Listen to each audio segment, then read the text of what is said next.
Welcome to Lift Your Legacy. My name is Jacob Rupp, father, husband, and rabbi.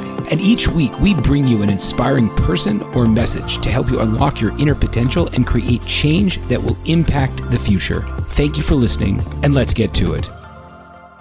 Wonderful. I'm very fired up for Ayelet Polansky, coach, educator, lecturer, you name it. We really go deep into the voices in your head and constructing a mindset for success. I really enjoyed this interview, and you can clearly see how she's very passionate about the topics that she discusses. She has a crazy personal story, which she shares. And for anyone looking to pick up their game, man, woman, and child, this is the one for you. Well, ladies and gentlemen, this podcast has been brought to you by me, Jacob Rupp, and Jacob Rupp's Consulting, technically Lift Your Legacy. Now, I have to be honest, I help clients often get out of their own way. And something that has really held me up was exactly the same thing, that I was in my own way. For months, people have been saying, talk about your coaching, talk about how you help people, share it, etc. And I had a really hard time putting it out there.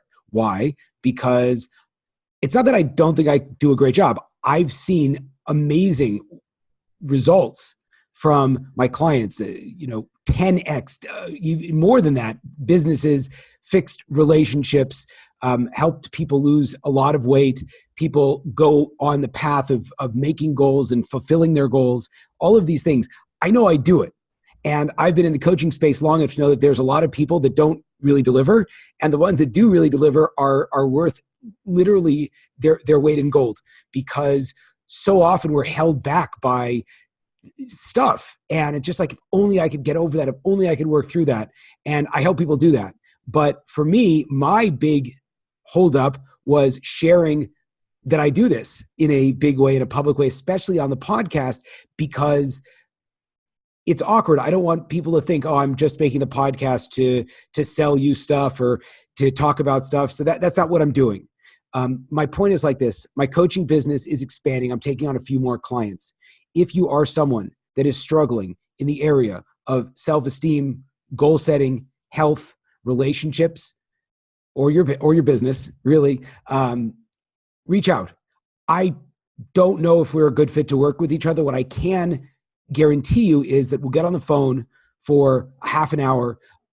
I'll hear the kind of challenges you're having. You'll get a good feel, if you don't know me yet, of the kind of work I do, kind of program I would recommend for you. And if it's a great fit, we'll move forward. And if not, not.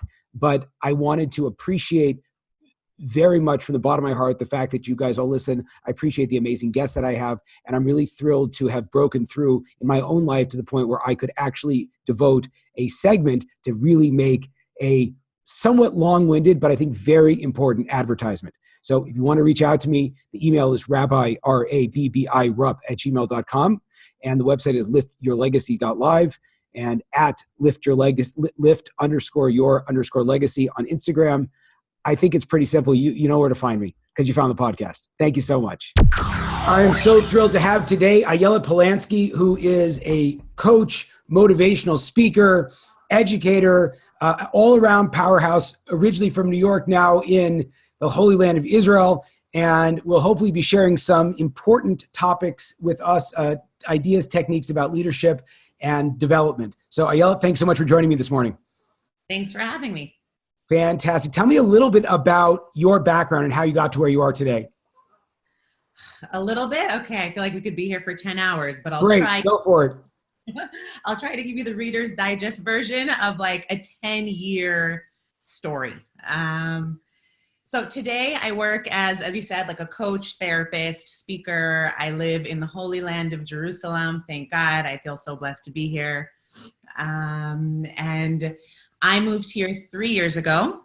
I met my husband right here. And prior to arriving in Israel, I had spent 6 years in and out of India. Okay, I'm just like debating what led you to India? What were you looking for? Okay, so you want like the beginning of the story. So why not? Okay, cool.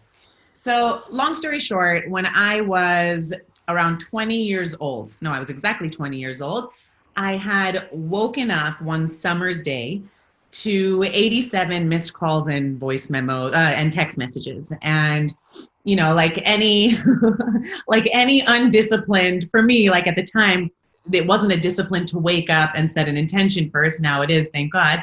But, you know, at the time, the first thing I did was grab my phone and check Facebook, which I still do sometimes. But okay, so I grabbed my phone, I checked Facebook instead of reading all the messages, which just seemed overwhelming. And as I'm scrolling through my news feed, I just see rest in peace, Danielle. We'll love you, Danielle. Your memory will never be forgotten, Danielle. And as a 20-year-old, you don't process who Danielle might be. And I'll get to what I'm talking about in a second. I'm thinking Danielle is some celebrity.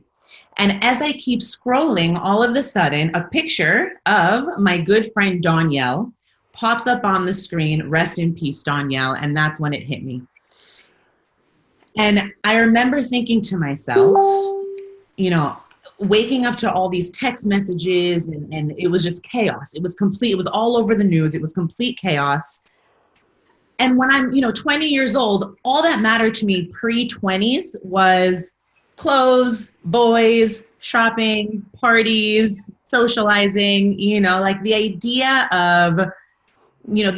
that life is temporary, it didn't hit me as a 20-year-old. So I remember waking up that day and thinking to myself, wow, Ayelet, you've been alive for 20 years, but you have not even begun to live, right? It's like I was going through life with horse blinders on, just blindfolded. And so it really hit me that I wouldn't be here forever. And, they tell you, when you're a teenager, they say, live every day as though it's your last. But what does that really mean? Unless it hits you and until you reach a rock bottom, which, for me, that was quote unquote a rock bottom. And how she passed away was even more shocking. Should I just spend a minute going into how she passed away? How am I supposed to not say yes? Okay. So she was supposed to go out that night with the guy she was dating. And the guy totally just ignored her calls. Okay, so she calls her best friend and she says, best friend, guy is ignoring my calls. What are you doing tonight? She goes, don't worry about it. Come, we'll hang out. Now in a town near where we live, there would be just a bunch of biker boys who would gather together and then they'd all ride out into the night on their bikes. So Danielle and her best friend decide to go there. They meet a couple biker boys and Danielle's best friend is trying to convince Danielle against her will. Danielle was very resistant to getting on the back of a guy's bike. She thought it was the worst idea ever. But her best friend, try to convince her, not convince her, but just peer pressure. 20 years old. They were 19, 20, peer pressure.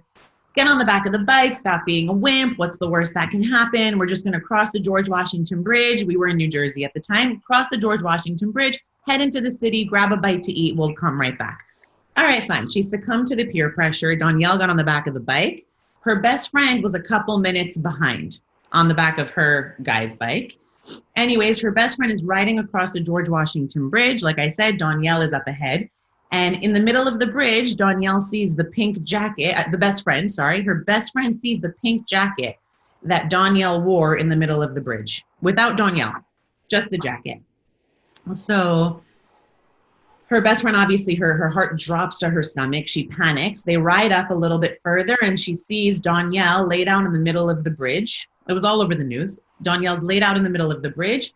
Her best friend, jumps off her bike, holds Danielle in her arms. And the last words that Danielle says were, Diana was the best friend's name. Diana, I forgive you. It's not your fault. And then she passed away. Oh my gosh. I know. Sorry to start the interview on those tragic terms, but to me, it was eye-opening. What was eye-opening about that, if I could be just so blunt to ask? Because it was so visceral. The experience was so real, even though it didn't happen to me, but it could have happened to anyone, any of my friends. It could have been any of us. We all used to we thought we were so cool. We used to hang out like in town and trying to meet guys. And so for me, in my, naive little world, it really woke me up. It shook me. It gave me this to kind of like to cut through the BS, like that basically we create these lives for ourselves, but that ultimately it doesn't go forever, or what? Absolutely. It gave me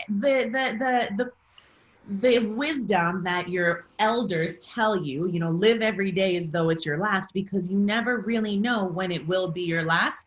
That became a real experience for me, because at 20 years old, I lost anyone prior to this experience with Danielle who was my age. Like people lose their grandparents, but to lose someone who's your age, you think, okay, I'm going to die when I'm old, but not at 20. Right. So for me, it was like I was looking in the mirror. I heard the story of what happened to Danielle, and I felt as though I was looking in the mirror, and I really, the reality of like, this could have been me. It could have been any one of my girlfriends. It could have been me. It hit me. And so I remember waking up that morning to hearing the news, and just, it was the beginning of the rest of my life. It was the beginning of really committing to living a life where every day I better fulfill some sort of purpose, even if the purpose is making the best cake for my husband. Whatever that purpose is, like, I'm going to do it with full heart, with full passion, with full intentionality, and nothing less than that, because today could be the last, So let me dive in a little bit more on that concept. I think so often we do have these moments that wake us up. Some of us don't get woken up. But what becomes difficult afterwards is maintaining that level of inspiration. So perhaps you could share a little bit about how to maintain that clarity, and also what does it mean to be like fully in line with your intention and just like there. Okay. So I'm going to tie in another just personal story before I answer that specific question, because I think it all will come together. But about 4 years ago, I told you I spent 6 years in and out of India. So the experience with Danielle woke me up to a new reality, and I found myself in Barnes and Nobles. I went straight to the self-help section, and like the first book that fell into my lap, it literally just like dropped off the shelf, was a book called Buddha. And so, what doesn't a good Jewish girl need with a book like that? Exactly. And so, like, it's the first time.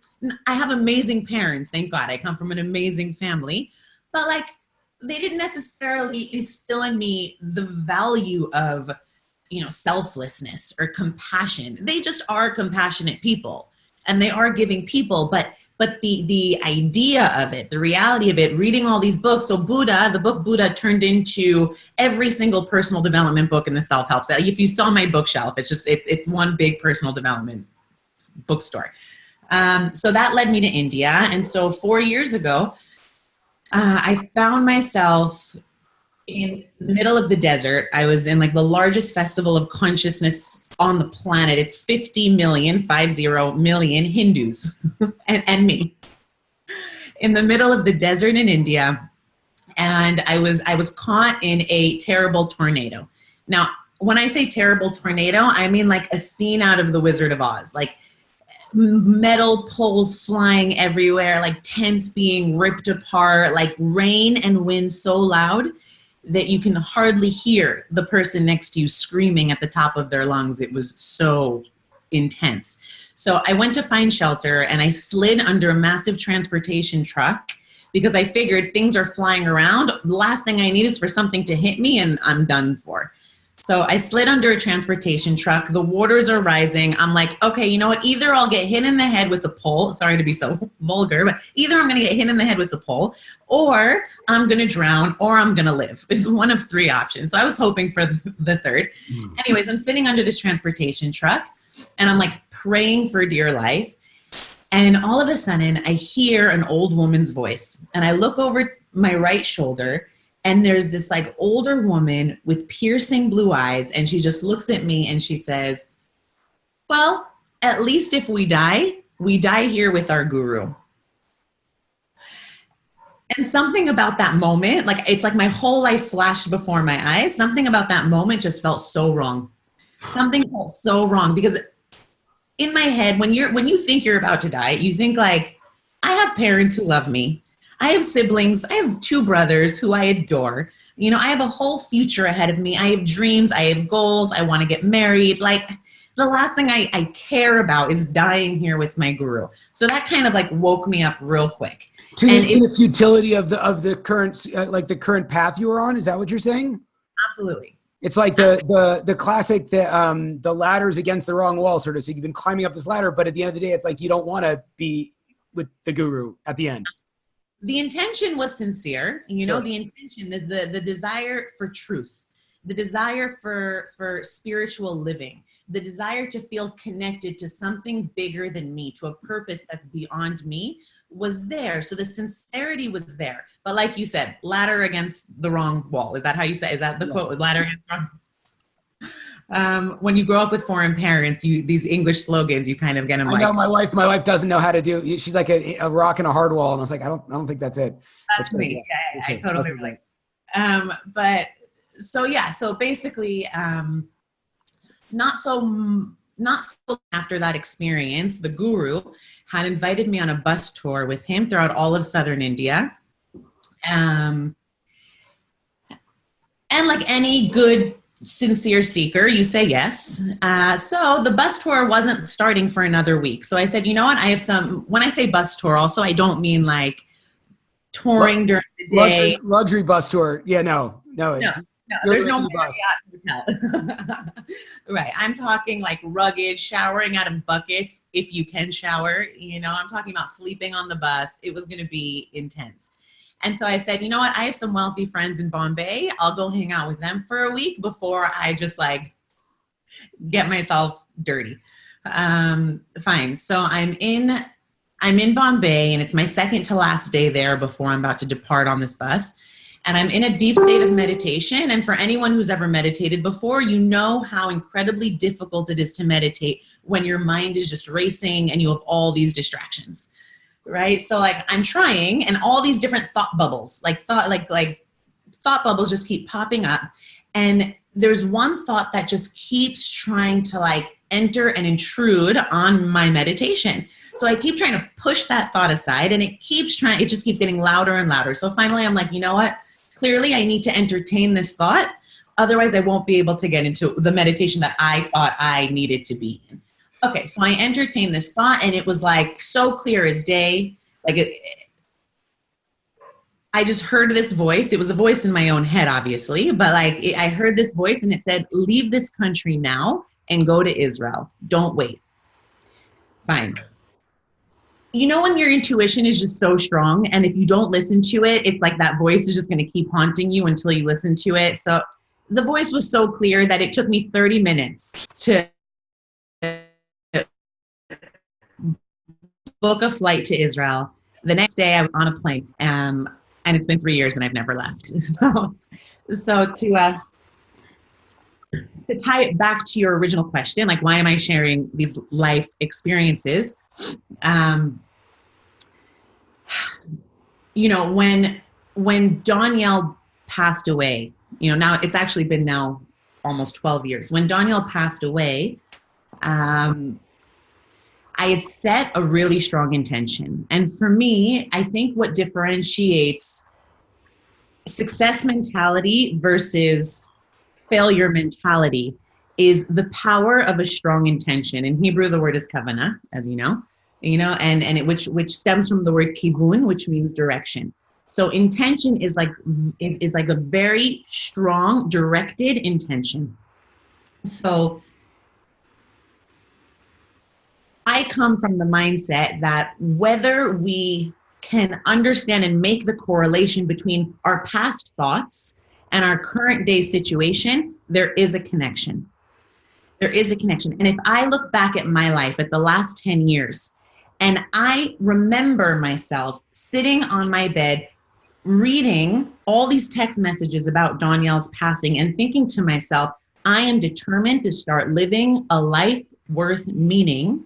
That intention was so strong and so visceral that it led me to India, which led me to that experience under the truck, which like set a kind of like it was like an anchor for me that then led me to the next experience where I had this like thought that said, leave this country now and go to Israel. And there's so many little mini micro stories in the bigger story that if we were to get into like the details of my life, you would see how a thought that I like planted, a seed that I planted as an initial thought years ago, even a week ago, I can see how everything kind of just like gets played out. It's like our life is a movie, our life is a game. And sometimes when the thought is so close in time, it's like having your nose up against a painting. You can't see all the details. But if you allow some time to pass and you step away from the painting now, the details become a little clearer, and you step back and it's a little clearer. So let's this is great. One of the major challenges that I believe a lot of people have is sometimes not knowing when their moment is here and not having the capability or the capacity to know exactly what to think. I just as a very practical example, not sure if he's listening, but a client of mine, I gave an assignment to work out kind of like, what are your goals? And like, what do you want to accomplish? And he needs help from me. And I'm like, I can help with the process, but like, that's your life. That's your goals. Like I have my situation. So the question would be, first of all, without having some kind of tragic moment that wakes us up and sort of like, just, this is true. How do you find that? And then how do you make something that's both broad enough to allow you to live? You know, it's like saying, I'm going to make my living as a plumber versus I want to fulfill whatever potential I have. So how specific does it have to be? And how do you create this without it being created for you by tragedy or whatever it might be? Mm-hmm. So that's a great question. So if I'm reading between the lines of the specific question, what I'm hearing is like, how do I live a life of purpose if I don't know what my purpose is? Is that kind of the question? I mean, that's part of it. I guess you said I'm going to live a life with purpose, but what's the common theme between India and living a Jewish life? And let's hope this doesn't happen. Could be it will happen. But let's say you have another spiritual experience and wind up on a completely different path. Mm-hmm. Like, what's the common theme? So I think what's important to acknowledge is, you know, when people hear the word success, they think Oprah Winfrey, you know, like they think these huge celebrities or athletes. When I say a life worth meaning, a life worth living, a life with meaning, that can be as small or as big. And sometimes, like, you know, I have a client who, for her, she loves being a housewife. That is her purpose. And if she lives every day, you know, being the best mom she can be, being the best wife she can be, and she's not arguing with her husband and she's not yelling at her kids, to her, that's like an A+ day. She lived a day with full intentionality. So for her, her struggle, you know, her dream might not be to be the next Tony Robbins, you know, but for her struggle is sometimes she gets caught up in like being stuck in this identity called wife or identity called mom. And then she forgets who she is. And so she forgets to like incorporate self-care into her life. So for someone like her, what I would say, and I'm hoping this is answering your question. If not, maybe reword the question and then I'll try to answer it better. But, you know, for her, if she just wakes up, and this is like the tip that I give everyone, when you wake up, before you even open your eyes, before you touch your phone, before you do anything, like I have a prayer in Hebrew that I say when I wake up, but after I say my little Hebrew prayer where I'm thanking God for giving me another day of life, literally, right? I'm also just setting an intention for the day, no matter how big and no matter how small. And I think that's the theme. You know, whether I'm in India, whether I'm 20 years old, I'm living in India, or I'm in Israel, I wake up and I spend those few minutes focusing on my intention and connecting to like my higher power. Okay, so we're going to get really granular, and then I will expand out. Perhaps we'll find out what is your intention today. Because again, anyone that's done a yoga class, anyone that's done, do they do this with CrossFit? They could, you know, certainly they do not do this in Muay Thai, but like you're supposed to set your intention. What the heck does that mean? What is your intention? Mm-hmm. So for me, there's micro intention and then there's macro intention, right? So for me, like one of the intentions that I set in the morning, and when I say it doesn't mean taking an hour first thing in the morning to set intentions. It can be 60 seconds, but when I wake up in the morning, before I actually start my day, I say, God, please help me see the godliness in every other person. So that way I judge every single person I meet favorably, or I try to. I do my best. I'm human after all, right? But I really try to give every single person I meet the benefit of the doubt. To me, that's called a micro intention. It's my micro intention is, which is really a big thing, is be a good person. At the very least today, Ayelet, be a good person. And then my macro intention is like, in Hebrew, tikkun olam, like change the world, inspire as many people as you can, impact as many people as you can. And my vehicle in doing that is through, inspiring young women to incorporate modalities where they work on their self-esteem so that we can totally get rid of any like self-doubt, self-hatred, self-denial, all the negative thoughts that sabotage a girl's happiness in the world, or feeling like she belongs in the world, which is everywhere when it comes to like teenage girls. So okay, there's a lot I want to try to do one at a time. A lot of times we have conflicting intentions. For example, I was speaking with an individual that owns a company where whatever, and so he was kind of projecting out where he wants to go with the company, and so. As with most people, that if you want to, create something big, it's going to take vision, it's going to take hard work, it's going to take a plan. And so we're working through the plan. And I said, are you committed to this? Can you see yourself doing this in 5 months, a year's time, 5 years time? And he said, really, I could be good with that, but I also would probably be just as happy sitting and studying Torah all day. So I'm like, whoa, okay. So like, what do you want? Because if the goal is to be able to just create enough freedom in your life that you can sit and study, you shouldn't be trying to build this big business. So again, the second point, I guess I can drill it in is, we have a small goal, like you said, to be a good person, but how do we know if we really should have these big goals or if we're just overshooting or we're undershooting? Mm-hmm. So I can speak for myself and many people that I work with that what I would tell someone is, a lot of times when you have conflicting goals, right? Whether to create your, advance in your company or sit all day and learn Torah, right? It may seem like they're conflicting goals, and maybe they are, because at the end of the day, you're one person, you can't build a business and study Torah all day. And so the struggle is real, as they say. Now, what I would tell someone in that situation is I would tell them, start with one, right? Pick one and start. Let's say it's learning Torah all day. You said pick one. That's scary for a lot. That's scary for a lot of people. They don't know like what to pick. So here's the thing.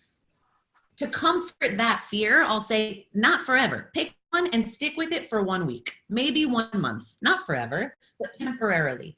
If you are meant to be doing something else or incorporating a second dream and goal into your life, then it'll be only a matter of time before you feel this discomfort in what it is that you're doing.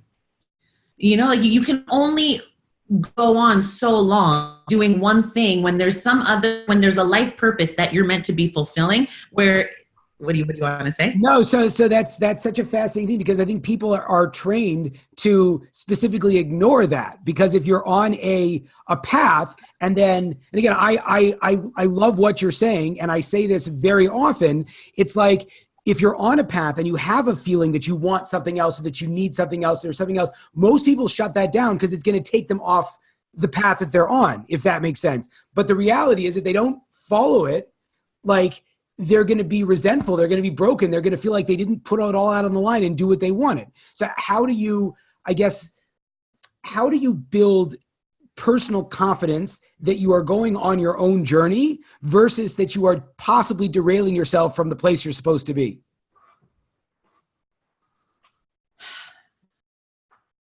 I mean, I go back, I am there. You have to initially, this is, one of my Kabbalah teachers told me that it starts with being open.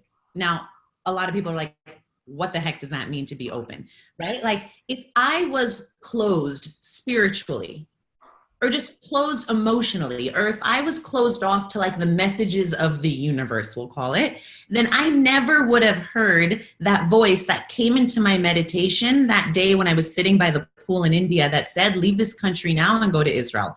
I wouldn't have heard it. I would have gone on the bus. I would have gone through this bus tour, but there would have always been this kind of this like voice in the background. I call it the monkey mind, right? There would have been something in my monkey mind that said, you're not in the right place. This doesn't feel right. Something feels off, you know? And I can, like, I'm living proof of what you're saying, because for the 6 years that I was in India, something did feel off. I didn't feel like I was living my life's purpose. So it's almost like, you know, I know when I'm being a naggy wife, you know, like I know when I'm nagging my husband. So it's like I have my own naggy wife in like my subconscious mind, that when I'm not doing what I know I'm meant to be doing, she goes off. She starts like complaining. She starts, even if it's a still small voice. And a lot of times, most of the times for most of us, it is a very subtle, quiet voice. So for me, it was very useful to spend a dozen, especially me, like I move very quickly and I do a million things in a day.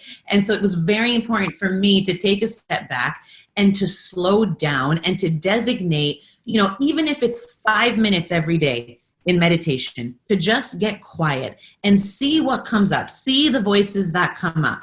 You know, I do an exercise every day where my eyes are closed and I imagine as though there's like a projector screen coming from my forehead, and I just watch the movie of my mind. So I'm just like the witness to my thoughts, and I'll just watch what comes up, watch what comes up. And a lot of times when I'm in that meditation, you'll come to realize that a lot of times it is that naggy, you know, I can say it because I'm a naggy wife sometimes, right? So it is that naggy wife that wants to come up and say, you're not doing the right thing. You're on the wrong path. You didn't fulfill your mission today. You know, so is that so okay? So we have a little bit of a dichotomy here in the sense that, and I picked up on what I had thought you had said earlier, was that again, you say for young women, I think that it's you might focus only on young women, but I feel like this is a human problem of having all of these voices in our head that say you're not good enough, you're too stupid, or you're not qualified, all of that stuff. So the first step you would say is to learn how to shut those voices down so you can say, no, meaning if you shut the voices down or you call the voices up, because maybe those things, those negative things are pushing you in the right direction as opposed to keeping, like, how do you figure out which, you know, of your schizophrenic brain, voices do you listen to? So, okay. So for me, when people say I can't meditate because I have an overactive mind, I say even more so you should be meditating, because for me, meditation, and I'm sorry if it wasn't clear before, is not about turning off the mind, because let's be real, we can't turn off the mind, right? So it's like kind of what you said, it's letting the voices come up and becoming hyper conscious, hyper aware of the landscape of our subconscious mind. Because a lot of times when we look inside, meaning we close our eyes and we get quiet, then it's never really quiet. When I say quiet, I mean I'm not actually speaking, and I speak 99% of the day. So that 1% of the day that I take to get quiet, what it means is I'm listening to the inner chatter that's going on in my head. And a lot of times it is the voice of self-doubt. And if I'm getting honest with myself, right, I think it's important to also just like, for human beings to recognize where these voices come from, right? Because like a baby comes into this world and they're a blank slate. They're just a blank canvas. A baby does not come into this world and look at a piece of artwork and determine whether the piece of artwork is good art or bad art, right? I saw a video recently that I thought was adorable. It was a video of like, I think they must have been like 1 or 2 years old. And it was like every single, it was a bunch of babies playing together, and every baby was of a different race. And they were all just getting along. But at some point, that baby is going to grow up. And where does racism come from? Racism comes from the language that we adopt from our society, from our parents, from our friends. I feel like you want to say something. I think I saw that. I think it's a Delta. Did you fly recently? I think that was a Delta commercial. Yes, I'm always flying, so it's definitely what it was. I was like, I saw that. Right. Okay, go ahead. Like, okay. So what was that? No, that's a great point. It's, yeah. You know, and For me, it's very important for me to micromanage the language and have integrity around the language that I'm using to define my reality, because I have to constantly remind myself, that a lot of the negative self-talk is language that I adopted from my society, not language that I was born with, and I have a quick story. Do we have time for a quick story? Okay. When I was 8 years old, I had my very first crush on a boy. Sorry, his name was Tommy. And I was on the dance team. Tommy was on the basketball team. And it was during our lunchtime that the girls would practice for their upcoming dance recital and the boys would practice for their upcoming basketball games. They kind of had this portable wall, mechitza, like a wall in between the boys and the girls. And so, I'm with the girls and I'm practicing, and when there's rumors going around and a boy knows that this girl has a crush on him, every time he'd look at me, he knew that I had a crush on him. So every time he'd look at me in the hallway, I was convinced he liked me back. Oh, he's looking at me because he liked me. Okay. So girls are practicing for their upcoming dance recital, and I see in the corner of my eye, Tommy come from the boys' side of the gymnasium to the girls' side. And I'm like, of course, as soon as I see him, I get really Sephardi and I start putting on all the sass I have and my dancing gets a little bit better. Anyways, I'm convinced that Tommy's going to come and tap me on the shoulder and look at me and say, Ayelet, I like you too. So he does. He does tap me on the shoulder and he looks at me and he says, Ayelet, I don't like you. Not even a little bit. You need to get that through your thick head. So naturally, what did I do? I cried. And I grabbed my best friend. I dragged her to the bathroom and I cried and I cried and I cried. Right. And in that moment, what are some of the things that I could possibly be telling myself as an 8-year-old who doesn't have the higher level, the higher awareness to look down at mini me and know that, what I'm feeling and what's real don't necessarily have to be the same thing, that it's not truth, right? And so in the moment, I'm thinking about myself, oh my gosh, no boy is ever gonna like you. You're a terrible dancer. You're ugly. You're not worthy of being loved. And of course, those voices in my head that I borrowed from that one Tommy experience, haunted me for years to come. And because I didn't know how to separate reality from what I cognized that experience to mean, right? I was sabotaging relationship after relationship after relationship until I went through, my own personal journey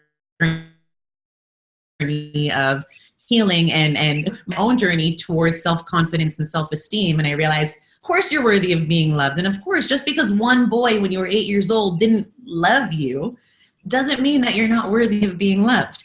And so sometimes it requires also just going into the root experience of something that happens in childhood to realize that the language that we're telling ourselves as adults that are really sabotaging our success are not accurate depictions of who we are and who we're meant to be. So to I guess, try to summarize that concept, what I think I hear you saying is that a person is supposed to regard themselves as that canvas that they were as a baby, and that the bumps and the perceptions that they have to see that as fluid, and it's there for a reason, and you're not bad for having it, but you can also change that.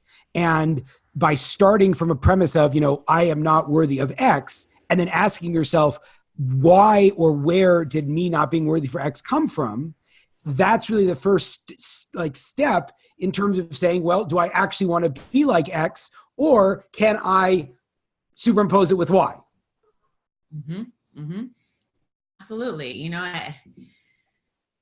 It's so important to rewrite the stories that we tell ourselves about ourselves, and not just about ourselves, but about the world at large, right? Let's say someone wants to be financially successful relative to whatever they think financial success is, right? Someone wants to be financially successful, but they've adopted from their society or from their parents the belief money doesn't grow on trees, or, rich people are selfish, or any sort of negative belief that comes with this reality that we call being wealthy, that person is sabotaging and literally creating like a blockage in the universe that is not allowing shefa or abundance to shower them.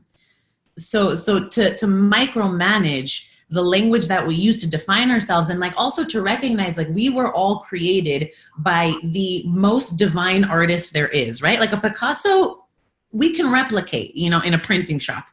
We can replicate a Picasso.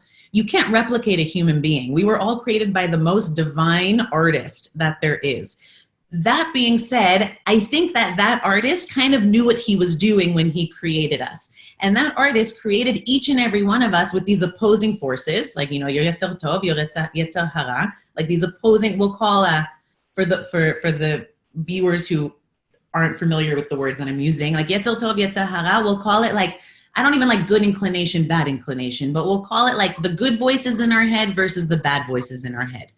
And it's this constant battle. And for me, living like a Torah-centered lifestyle is all about like self-mastery.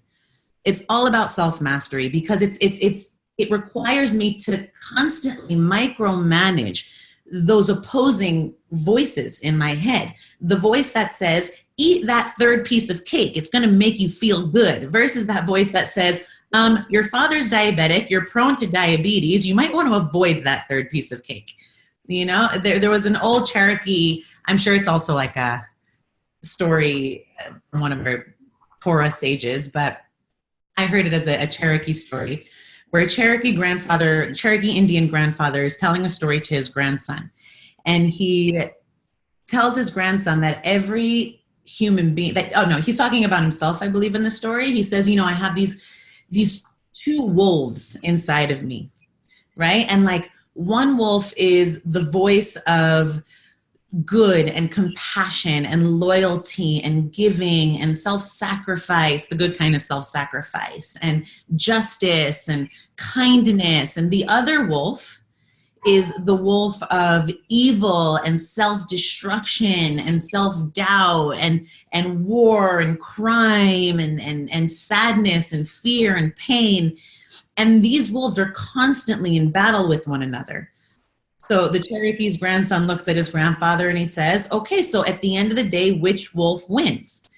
And so the grandfather looks at his grandson and he says, the one that you feed. Right? So it's not about becoming like an enlightened master who sits in the Himalayas, because for me, when I was sitting in a mountain in India, it was really easy for me to feel blissful all day, but like real life is in marriage. Real life is when you have purpose in the world. Real life is when you live within a context of community and you want to build something in the world, meaning you have to be a part of the world. And when you're living in real life, those two wolves are at odds with one another.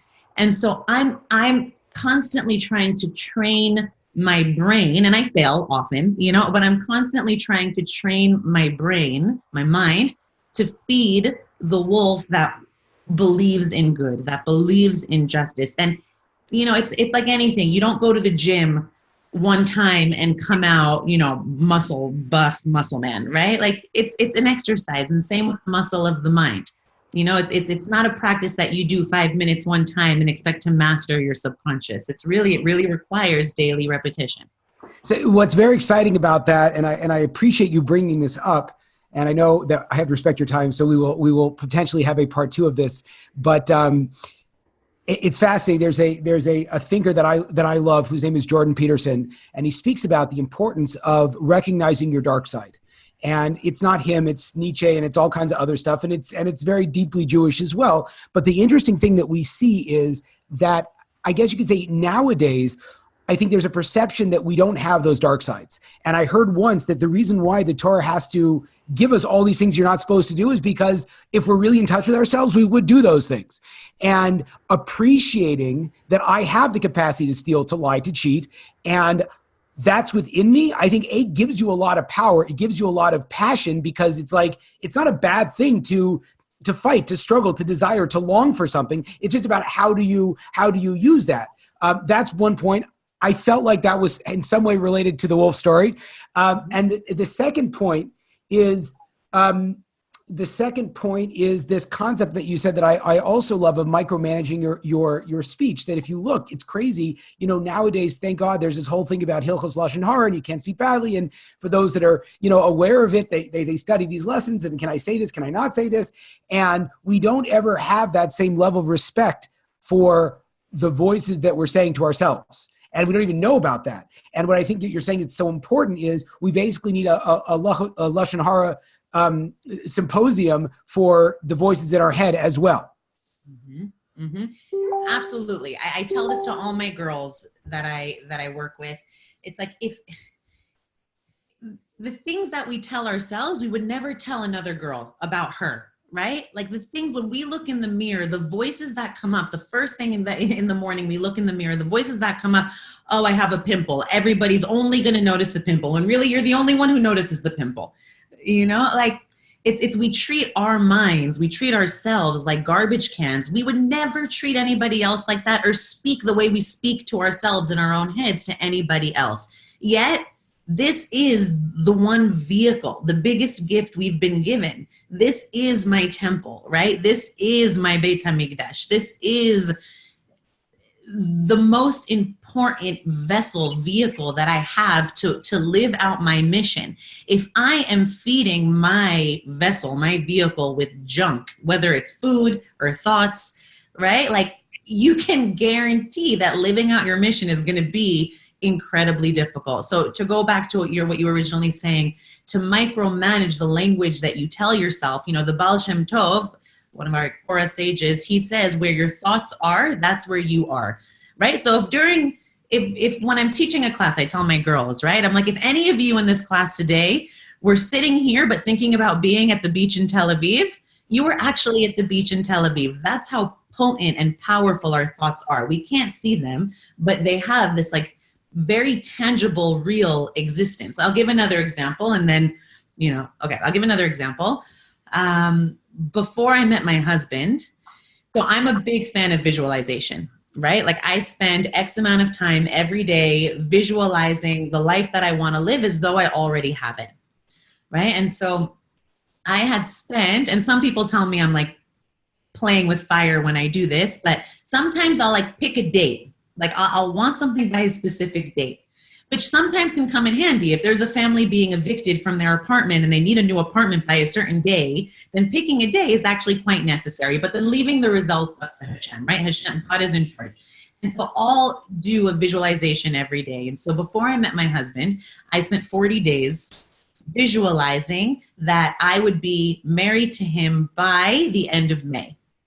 Right, so I'm sitting with a bunch of my girlfriends in Jerusalem, and I was just kind of like having fun with it. And I said, I just know, right, that I'm going to meet my husband and we're going to be married by the end of May, right? It was a goal that I set for myself, but then I had to let go of the outcome. If it didn't happen, okay, because sometimes it doesn't happen like this, right? And so fast forward a few months, I meet my husband. Fast forward a few more months, our wedding day was May 29th. Wow, that's crazy. Right. Crazy. It's crazy. It's absolutely. And I have like text messages to prove it, because when I was sitting with my girlfriends at lunch that day, one of them was like, Ayelet, you're out of your mind, but I'm sending you this text message as proof that you said end of May, so we laugh about it. But it doesn't always work out that way, because there's your will and there's your prayers and then there's God's will for you. But I am a big believer that if your intention is clear and you're coming from a place where you've kind of like cleared out all the spider webs of self-doubt, of self-hatred, of self-denial, of I'm not deserving of this or I'm not worthy of that, then God does want to give to you. It's like a parent wants to give to their child. If the child is deserving and the child believes that they are worthy, and they do the work, the hishtadlut, the work involved that's necessary to get to the desired outcome, then a parent wants to give to a child. So I see my relationship with like Hashem in that way, where I'm like, he wants to give to me. So if I'm not getting something, then I'm clearly blocking myself from receiving what it is that Hashem wants to give to me. Amazing. You did a great job. Thank you so much. Tell me a little bit more about how people can find you and chat with you. So nowadays, I feel like blogging is like of, time immemorial. 2006. Yeah, like no, my business coach is like, stop personal blogging. No one's looking at your personal blog anymore. It's not a thing. So use social media. So honestly, the best way is message me on Facebook. You can read Facebook about. is also kind of like 2006. It's so 2006, but until the next Mark Zuckerberg comes out, and creates the new MySpace, Facebook, whatever it is, I'll stick with Facebook. So Facebook's the best, and you can just Google Ayelet Polansky if you want to read anything or watch videos, et cetera, et cetera. Amazing. Thank you so much for the time. This was epic. Thank you so much. Loved it. Had so much fun. Thank you. There you have it, folks, another inspiring episode. If you enjoyed this, I ask you to please share this with your friends and to like us over on Rabbi Rupp through Facebook or on YouTube. And the more that we're able to get these important messages out, the more that we can really make an impact in the world. So I encourage you, please, to stay tuned. We have a ton of amazing speakers coming up, and also to tell your friends about it. Thank you very much.